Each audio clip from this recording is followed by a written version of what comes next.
Quelques petits détails sur la scolarité coréenne qui vous feront relativiser sur votre propre période d'examen.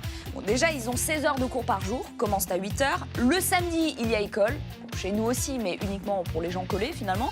On considère aussi que le professeur est l'égal d'un dieu. Il enseigne la connaissance, ce qui est très précieux.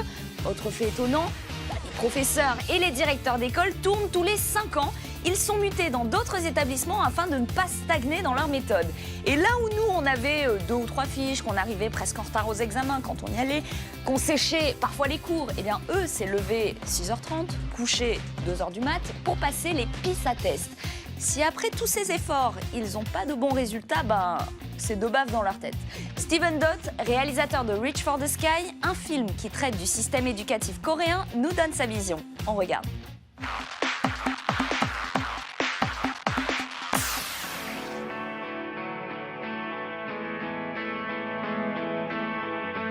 Reach for the Sky est un documentaire qui nous entraîne sur le chemin de croix qu'empruntent les étudiants sud-coréens à la fin du lycée.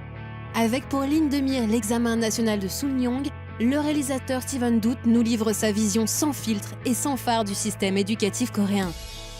Un sujet complexe, sensible et délicat à appréhender de notre point de vue occidental.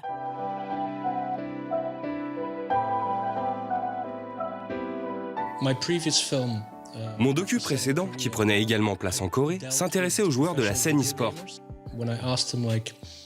Et quand je demandais en interview « Pourquoi vous voulez devenir joueur pro ?», la plupart me répondaient « Pour sortir du système scolaire ». Et je comprends qu'on puisse vouloir devenir joueur pro et gagner sa vie comme ça, mais que la première réponse qui sorte soit spontanément « Je veux m'échapper du système éducatif », j'ai trouvé ça très intriguant.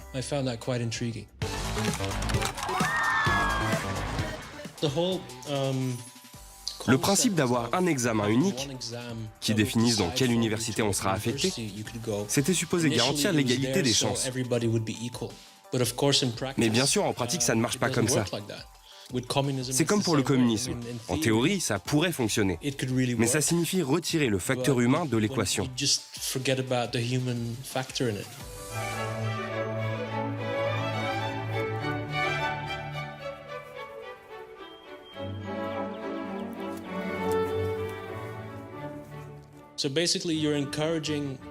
En gros, on pousse les élèves à bosser le maximum d'heures possible.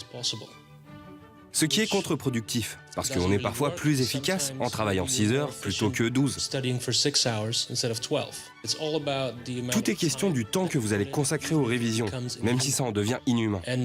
Et peu importe le résultat, du moment que ça montre votre ardeur à la tâche.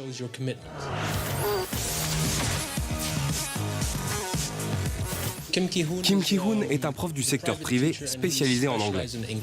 Et ce qu'il faut bien comprendre, c'est qu'il enseigne comment réussir ses examens, pas comment parler anglais.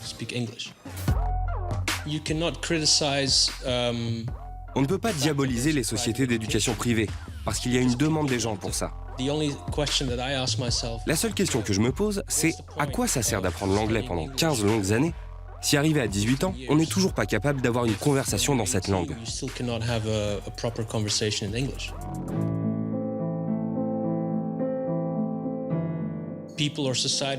Dans nos sociétés modernes, on a en quelque sorte perdu le sens de l'éducation. Confucius parlait tout le temps de l'importance de l'apprentissage, que l'être humain aurait une belle vie s'il possédait la connaissance. C'est pour ça qu'on a inséré des citations confucianistes dans le film, pour montrer à quel point ce propos a été déformé et perverti au fil du temps.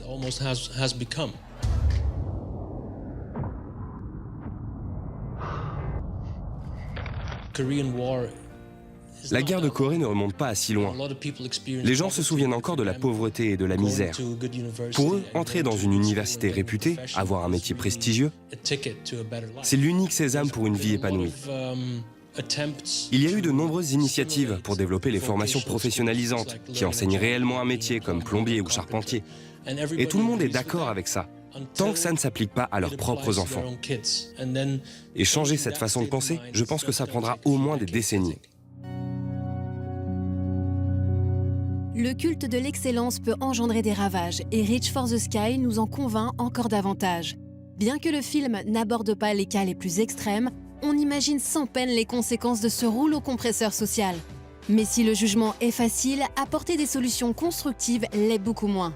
C'est pourtant un défi bien concret que le pays du matin calme se doit de relever.